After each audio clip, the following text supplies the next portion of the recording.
말씀은 사도행전 2장 37절에서 47절까지의 말씀입니다. 37절을 제가 읽습니다. 사람들이 이 말을 듣고 마음이 찔려서 형제들이여 우리가 어떻게 하면 좋겠습니까? 하고 베드로와 다른 사도들에게 말하였다. 베드로가 대답하였다. 회개하십시오. 그리고 여러분 각 사람은 예수 그리스도의 이름으로 세례를 받고 죄 용서를 받으십시오. 그리하면 성령을 선물로 받을 것입니다.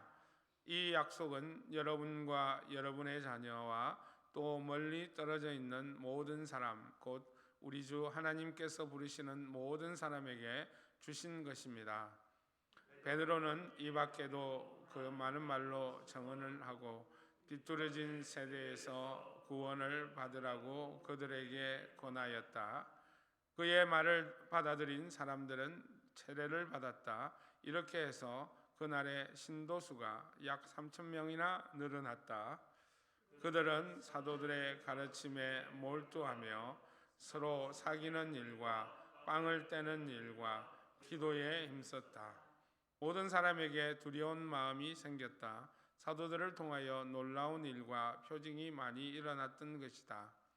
믿는 사람은 모두 함께 지내며 모든 것을 공동으로 소유하였다. 그들은 재산과 소유물을 팔아서 모든 사람에게 필요한 대로 나누어 주었다.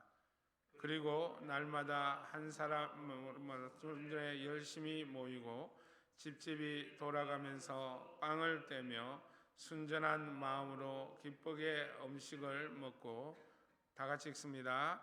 하나님을 찬양하였다.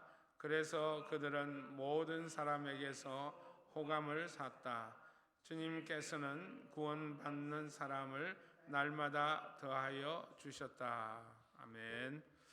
베드로의 설교로 말미암아서 사람들이 마음에 찔리게 되었습니다. 그래서 어찌할꼬 어떻게 하면 좋겠습니까? 이렇게 탄식을 했을 때 베드로가 그 유명한 말을 합니다. 회개하십시오.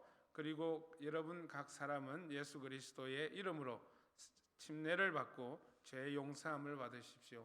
그러면 성령을 선물로 받을 것입니다. 라고 이렇게 선포를 합니다. 그래서 이게 이제 복음이죠. 그러니 우리가 회개하고 그 다음에 예수 그리스도의 이름으로 침례를 받고 그러면 죄 용서와 그 다음에 성령을 선물로 받는다. 이렇게 말씀하십니다. 이것이 바로 복음이 주는 것이고 복음의 역사가 바로 이런 것입니다. 어떤 책을 보니까 주석책을 보니까 이 주 예수 그리스도 이름으로 침례를 받는 침례를 받는 것이 이방 사람들에게는 굴욕적인 행위라고 이야기를 합니다. 그도 그럴 것이 이제 물 속에 들어가게 되는 것이죠. 그러다 보니 이방 사람들이 보기에는 이게 좀 굴욕적인 행위다라고 그렇게 보았다고 이야기를 합니다. 그런 만큼 이제 침례를 받는다는 의미는 뭐냐면 모든 것을 내려놓고 엎드리고 굴복하고 항복하는 것, 그런 의미가 침례 가운데 있음을 제가 간접적으로 또 깨닫습니다. 그래서 말하는 게 뭐냐면 그래서 회개가 사실은 굉장히 중요한 거죠. 회개가 없이는, 그래서 회개와 믿음을 같이 놓고 이야기를 합니다.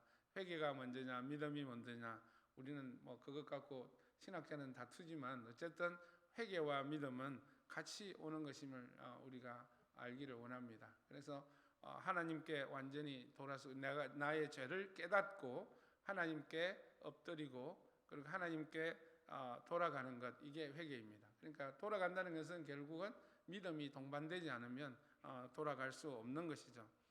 그래서 이제 선물로 두 가지를 받는데 그 선물의 두 가지는 하나는 죄 용서고 하나는 성령을 선물로 받는다는 것이죠. 그러니 베드로가 받은 성령을 또 회개하고 예수 그리스도 이름으로 침례를 받는 자들에게 또 성령을, 죄 용서뿐만 아니라 성령을 선물로 준다라는 말씀이 선포가 이렇게 됩니다.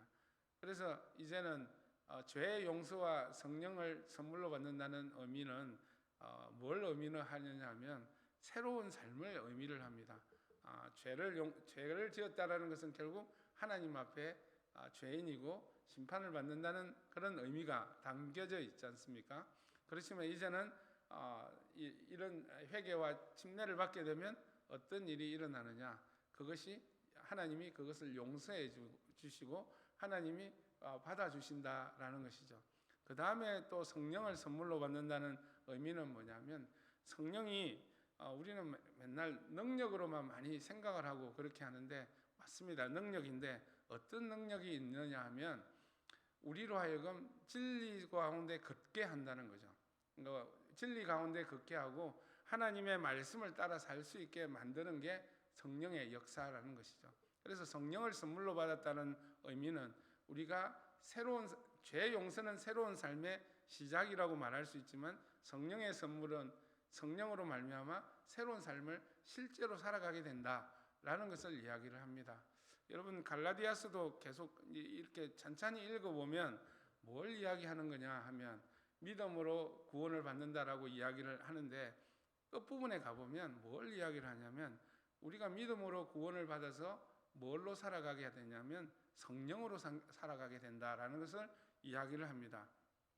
그래서 우리가 거룩한 삶을 살아갈 때 마지막에 하나님께서 우리로 하여금 구원을 완성시킨다, 완전한 구원을 이루게 하신다라는 것이 이제 갈라디아서가 이야기하는 포인트거든요. 그래서 우리가 받는 그런 율법의 행위들, 할례나 이런 것들이 우리를 구원에 이르는 것이 아니라 믿음으로 말미암아 우리가 성령을 선물로 받았을 때 성령으로 말미암아 우리가 거룩한 삶을 살아가게 된다라는 것을 이야기하는 것이 갈라디아에 씁니다. 그래서 사도행전은 성령 행전이라고 이야기하지 않습니까? 그래서 성령을 왜 그렇게 강조를 많이 하냐? 결국은 우리가 어떤 율법의 행위로 우리가 구원을 받는 것이 아니라 무엇으로 구원을 받느냐? 성령으로 말미암아 우리가 예수 그리스도 이름으로 우리를 구원을 받고 그 구원을 받은 새로운 삶으로 살아갈 때 우리와 함께 하시는 진리 가운데를 인도하시는 성령께서 우리를 인도하시기 때문에 그렇다라는 것이죠. 그래서 이런 새로운 삶이 이제 시작이 되는 것이죠. 그래서 이러한 약속, 회개하고 예수 이름으로 침례를 받으면 그 가운데 믿음이 있는 거죠. 회개와 믿음이 있으면 우리가 새로운 삶을 살게 되는 이것이 성령을 선물로 받는 이것이 이 약속이라고 이야기합니다. 이 약속은 누구에게 적용이 되느냐? 어떤 자격 요건이 있는 것이 아니라 여러분과 여러분의 자녀와 멀리 떨어져 있는 사람, 디아스포라를 이야기하는 거죠. 직접적으로는. 그 다음에 이제 좀 더 확대해서 이야기하면 저와 여러분, 하나님을 모르는 이방인들조차도 이러한 약속이 다 적용이 된다는 것이죠. 그러니 예수를 믿고 회개하고 예수를 믿으면 우리는 구원함을 받고 하나님의 자녀가 된다는 이 약속이 바로 복음이다라는 것이죠. 베드로가 이제 이런 복음을 던지고 나니 사람 수가 얼마나 늘어났습니까? 하루에 이날에 3,000명의 신도수가 생겼다라고 이야기합니다. 정말 놀라운 대부흥 아닙니까? 베드로의 설교 한 방으로 3,000명이 이렇게 구원을 받게 되고 모이게 되었다라는 것이죠. 그래서 이것이 의미하는 것이 뭐냐? 이제는 민족과 나라와 이런 경계를 가지고 생기는 나라가 아니고 이제는 어떤 나라가 생기는 거죠? 하나님 나라가 생기는 거죠. 하나님 나라가 예수 그리스도의 부활과 승천과 성령의 강림으로 말미암아 하나님의 나라, 하나님의 공동체가 이제 생겼다라는 거죠. 이제는 민족과 그런 나라를 넘어서는 하나님을 믿는 그런 공동체, 그런 나라가 생겼다라는 것을 오늘 우리에게 알려주는 말씀입니다. 그러면 그런 나라가 어떤 나라였습니까? 오늘 누가는 그 나라의 특징에 대해서 이렇게 간략하게 설명을 하고 있습니다. 우리가 보면 첫 번째는 뭐냐면 말씀을 배우는 공동체입니다. 그래서 우리가 초대교회로 돌아가자라는 말을 많이 하지 않습니까? 그래서 대체로 이 본문을 보면 이 본문을 가지고 많이 이야기를 하는데 맞습니다. 그래서 우리가 초대교회도 문제가 굉장히 많았지 않습니까? 이단들도 많이 있고 고린도 교회와 같이 분란과 분쟁이 많았던 그런 교회들도 많았지 않습니까? 그런 교회를 우리가 닮아가자는 것은 아니지 않습니까? 그리고 초기 공동체의 모습들을 그대로 문자적으로 우리가 따라가자는 그런 뜻은 아니지 않습니까? 그래서 오늘 본문을 보면서 우리가 과연 오늘날 교회 공동체가 어떤 것을 본질을 따라가야 될 것인가, 그것을 보았으면 참 좋겠습니다. 그래서 첫 번째로 말하는 게 바로 말씀을 배우는 공동체다. 우리는 배우는 공동체가 교회 공동체가 되었으면 좋겠다. 성경은 또 그렇게 우리에게 보여주고 있습니다. 뭘 배우느냐? 다른 것이 아니라 말씀을 배운다라는 것이죠. 그런 공동체가 되는 것이 바로 건강한 공동체인 줄 믿습니다. 그럼 두 번째 이야기하는 게 뭐냐면 서로 사귀는 일이 있다라고 이야기합니다. 여기서는 사귄다라고 표현이 되어 있지만 개역 개정에는 교제, 좀 더 좋은 말로 유식한 말로 좀 되어 있습니다. 교제, 영어로 말하면 펠로십 이렇게 되어 있고 또 헬라어로 말하면 코이노니아 이렇게 되어 있습니다. 이것이 뭐냐면 서로 좀 더 확대해서 해석하면은 사랑하는 공동체입니다. 서로 사랑을 나누는 공동체가 바로 건강한 공동체이다라는 거죠. 그래서 성도 간의 말씀은 위에서부터 내려오는 것이잖아요. 그래서 수평적으로 굉장히 중요한 게 뭐냐면 성도 간의 교제입니다. 성도 간의 교제에서 그럼 뭘 하느냐? 여기서 마찬가지로 사랑을 나눕니다. 사랑을 내가 오늘 본문에 보면 내가 가지고 있던 것을 내어놓고 공동 소유 이렇게 이야기를 합니다. 오늘날 이런 공동 소유로 이야기하기가 쉽지는 않죠. 그리고 실제로 이제 중세 시대나 뭐 이런 때 또 신학자들이나 또 이런 사람들이 이야기를 할 때도 이런 것을 그대로 따라하기는 어렵다라고 이렇게 이야기를 합니다. 실질적으로 문자적으로 따라가는 사람들이 어떤 사람들이 따라가죠? 이단과 사이비들이 막 이렇게 따라갑니다. 돈 다 내놓으라 그러고 그래서 함께 이렇게 공동체 생활, 눈에 보이는 그런 공동체 생활을 하게 됩니다. 사실은 이런 의미는 그런 것이죠. 가난한 자가 생겼어요. 가난한 자가 생기고 교회 안에 공동체가 어려운 일이 생겼어요. 어려운 사람이 생겼어요. 그러면 십시일반 자발적으로 이렇게 자기가 가지고 있는 것을 내어놓아서 그 사람을 돕고 세우는 일이라는 거죠. 그래서 사실은 교회 공동체 안에서는 돕는다는 표현도 참 좋지만은 그 다음에 중요한 표현은 나눈다, 준다 이런 게 아니라 나눈다는 표현이 사실은 더 중요해요. 나눈다는 말은 내가 다시 보상을 받는다는 의미가 아니지 않습니까? 그냥 나누면 그걸로 끝이지 않습니까? 그래서 교회 공동체 안에 건강한 공동체는 자기의 것을 자발적으로 그런 받을 욕심 없이 그대로 내어놓는 공동체, 그런 공동체가 사실은 건강한 공동체이다는 거죠. 그래서 우리 성도 간의 교제 가운데 우리가 또 배우는 것이 뭐냐면 그런 것을 배우면서 뭘 배우느냐면 사랑을 배우지만 또 배우는 것은 뭐냐면 우리가 살아가는 방식을 우리가 서로 배운다는 거죠. 그래서 말씀으로 우리가 훈련되고 우리가 성령에 충만한 사람들이 우리가 같이 함께 모였을 때 그들 스스로 가운데서 우리는 또 배운다라는 거죠. 뭘 배우느냐면 하나님을 신앙하는 것, 하나님을 믿으며 살아가는 이런 방식들을 우리는 서로 배운다라는 거죠. 그래서 교회 공동체가 사실은 굉장히 중요합니다. 그러니까 아무것도 아닌 것 같지만 예배만 드리고 땡 치고 이렇게 해서는 절대로 안 되는 공동체가 우리 교회 공동체예요. 그러니까 교회 공동체에서는 말씀을 배우면서 하나님을 알아가고요. 그 다음에 교제 가운데서 누구를 서로 어떻게 하느냐, 사랑을 나누고 그리고 서로를 통해서 우리가 배워 나간다는 거죠. 어떤 뭘 배워 나가냐? 삶을 배워 나간다는 거죠. 그런 공동체가 되기를 간절히 소망합니다. 그래서 우리 공동체 신앙이라는 게 바로 그런 거죠. 위로부터는 하나님의 말씀을 받고 서로 우리 식구들 간에는 삶을 서로 배워 나간다는 것이죠. 하나님께서 배우면 끝이야. 그건 아니죠. 그거는 한쪽 신앙밖에 안 되는 거예요. 정말 성령의 충만함을 받은 사람들의 이야기를 듣고 그 이야기를 통해서 저 사람의 살아가는 모습을 통해서 내가 살아가고 또 내가 어려운 형편에 처했을 때 서로에게 물어보고 또 서로 건면하고 이런 공동체가 서로 배워가는 공동체다라는 것이죠. 사실은 제가 굉장히 강조하고 싶은 부분이 바로 이 부분이거든요. 이 부분이 사실은 오늘날 우리가 살아가는 공동체 안에서는 사실은 쉽지는 않는 거예요. 왜냐하면 각자의 삶이 아주 견고하기 때문에 같이 함께 이렇게 하는 게 사실 어렵습니다. 우리가 어려운 게 아니라 사회가 그렇다라는 거죠. 그래서 저와 여러분들이 그러려면 우리는 좀 고통이 좀 있어야 돼요. 내가 희생하는 게 좀 있어야 돼요. 그래서 그런 공동체가 되는 게 사실은 저의 바람이고 그렇습니다. 그래서 서로가 바쁘게 살아가는 현대 사회에서 우리에게 지금 필요한 게, 교회가 필요한 게 뭔가? 바로 이런 부분이라는 거죠. 서로 배워가는 공동체. 하나님의 말씀을 같이 배워가고 하나님의 말씀으로 내가 살아갈 때 그 삶을 같이 나누는 그런 방식, 그런 교회 공동체가 되었으면 참 좋겠습니다. 그 다음에 이제 빼놓아서는 안 되는 게, 오늘 보면서 떡을 떼고 뭐 기도하고 이런 모습들이 있습니다. 그런 것을 하나로 묶고 말하자면 예배하는 공동체입니다. 이 교회가 예배가 빠지면 아무것도 안 됩니다. 예배가 빠지고 사람들의 교제만 있다? 그럼 어떻게 되는 거죠?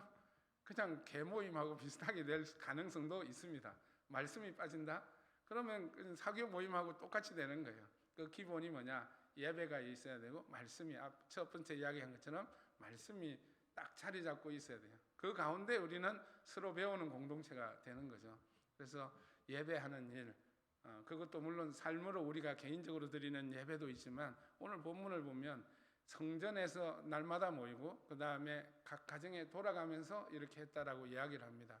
오늘날 우리의 형편으로 매일 모이고 이런 거는 사실은 힘들지만, 우리가 서로를 생각하고 서로를 아껴주는 그런 마음과 함께 또 우리는 서로가 함께 모여서 예배하는 이 주일 예배를 정말 소중하게 여겨야 될 줄 믿습니다. 주일 예배를 단지 하나님이 벌 주실까봐 막 이렇게 오게 두려움에 쌓여서 뭐 주일 성수하고 그거는 아주 낮은 수준이에요. 어떤 수준이 되어야 하느냐면, 정말로 내가 하나님을 사랑하고 공동체를 사랑하기 때문에 하나님이 같이 모여서 하나님께 예배드리는 거죠. 그 가운데 우리가 서로 용서함이 있고 서로 사랑함이 있어서 함께 예배를 드리는 공동체, 이것이 바로 건강한 공동체입니다. 마지막으로는 47절에 보면 이런 모든 것의 결과일 수 있습니다. 사람들이 호감을 샀다 이야기합니다. 개역개정에는 칭찬을 받았다. 그래서 하나님이 또 이렇게 많은 성도의 수를 보여주었다라고 이야기합니다. 오늘날 우리 교회들이 세상에 손가락질을 많이 받고 있습니다. 이기적 공동체, 사실은 다른 어떤 공동체보다는 사회적 봉사나 이런 헌신이나 구제나 이런 걸 많이 하는 데가 기독교입니다. 사실은 그럼에도 불구하고 손가락질을 많이 받고 있는 공동체가 또 기독교 공동체입니다. 그것을 우리는 곱곱이 좀 씹어봐야 될 줄 믿습니다. 우리가 왜 구제를 하고 왜 봉사를 하는가, 그런 근본적인 이유가 우리에게 있어야 될 것 같고요. 그래서 이기적인 공동체가 되어서는 안 되겠다. 교회만 감싸고 교회 안으로 있는 그런 이기적인 공동체는 절대로 칭찬받는 공동체가 아니다라는 거죠. 그리고 또 한편으로는 특권을 누리는 공동체, 우리는 하나님의 자녀야, 너희들은 죄인이야, 이렇게 딱 이분법적으로 딱 구별을 시켜서 우리가 세상을 바라보며 우리가 가진 건 너네들한테 나눠준다, 이런 의식으로 우리가 구제와 봉사를 해서는 참으로 곤란하다는 거죠. 그래서 교회를 믿는 저와 여러분들은 뭐라고 이야기하냐면 구별된 공동체라고 이야기합니다. 구별된 공동체의 의미는 세상과 다르다라는 거죠. 세상은 세상의 가치로 따라가지만 우리는 하나님의 가치로 따라간다는 거죠.